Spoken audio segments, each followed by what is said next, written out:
Hey, Bob Carr here with TLC. Question I get asked every year: Bob, fall's coming. Do I really need to winterize my lawn sprinkler system? Think I can get away with it? It's gonna be warm enough this winter?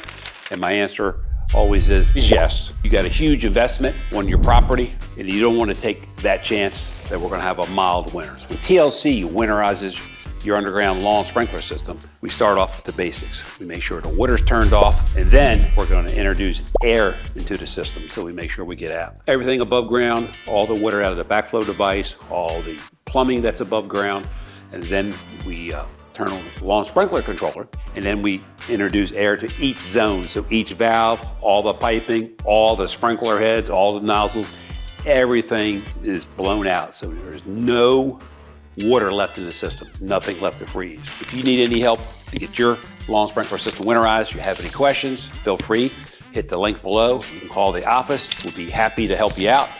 The phone number here at the office is 410-721-2342. Be happy to answer any questions you might have and or help you get your lawn sprinkler system scheduled to have your winterization performed this season. Talk to you soon.